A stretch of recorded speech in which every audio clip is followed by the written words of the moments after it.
எல்லாருமே போத்தான் போகிறோம். யாரும் இங்கே நிலையா இருக்க போகிறது கிடையாது. எல்லாரும் போத்தான் போகிறோம்.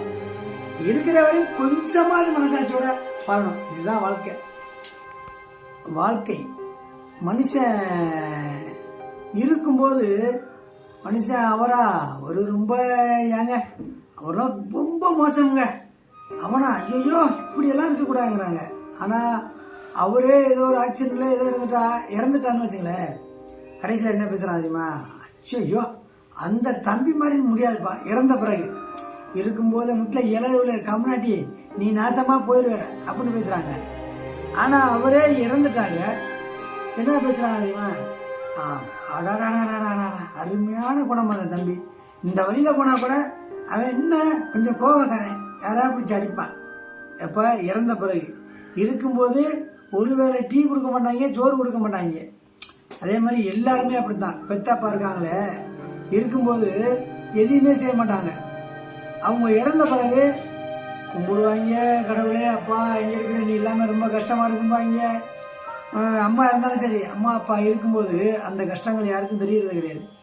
இறந்துட்டாங்கன்னா அப்போ தான் பொட்டா பாக்கெட்டில் வைப்பாங்க, போய் கும்பிடுவாங்க. மாதம் மறு வருஷம் ஆனவொடனே போய் நினைவு நாள் சாப்பாடு அவனுக்கு போடுவாங்க, இவனுக்கு போடுவாங்க. பெத்ததை அப்படின்னு சோறு போட மாட்டாங்க, அடித்து வெட்டுவாங்க, அனாத ஆசிரமத்தில் கொண்டே விட்டுருவாங்க. அவனுக்கு அந்த பாவம் அப்படிங்கிறதே தெரியாது. அனாதாசிரமத்தில் எவ்வளோ பேர் தடுமாறுறாங்க சாப்பாடு இல்லாமல். செய்யுங்க, 4 பேருக்கு 7 உதவி செய்யுங்க. உங்கள்ட்ட இருக்கிற காசை வச்சு செய்யுங்க. ஒன்றில் இந்த பொங்கல் வருது, பொங்கலுக்கு உங்களால் முடிஞ்சது யாருக்கோ கொண்டே செய்யுங்க.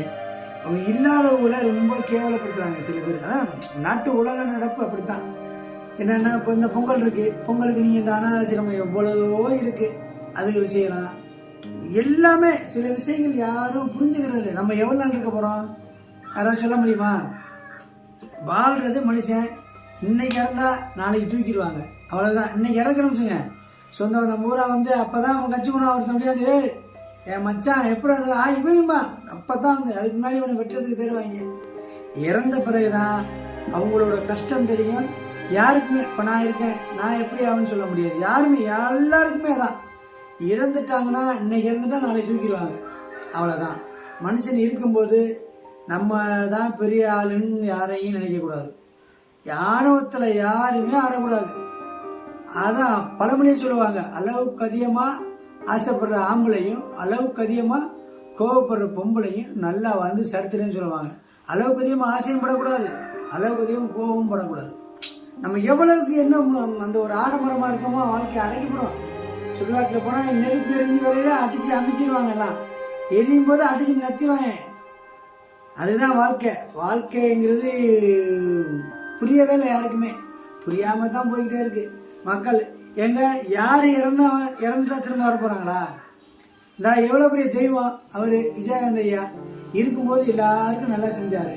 இந்த இறந்துட்டாரு, இறந்த இன்னைக்கு உலகமே எல்லாமே போகிறாங்க. அவ்வளோ பேரும் போய் இன்னைக்கு அவரோட கல்லறையில் போய் நினைவிடத்தில் போய் எல்லாமே நினைவிடத்தில் போய் அவரோட நினைவிடத்தில் போய் எல்லாருமே தெய்வமாக மதித்து கும்பிட்றாங்க, மாலை போடுறாங்க, எவ்வளோதான் செய்கிறாங்க. இருக்கும்போது ஏன் எவ்வளோதான் பேசுனாங்க, அவரா தண்ணி வண்டி அப்படி இப்படின்னு பேசுனாங்க. இன்னைக்கு அதுதான் வாழ்க்கை. இதுதான் எல்லாருக்குமே, இதுதான் மனுஷன் வாழ்கிற வரையும் எல்லாருமே போத்தான் போகிறோம். யாரும் இங்கே நிலையா இருக்க போகிறது கிடையாது. எல்லாரும் போத்தான் போகிறோம்.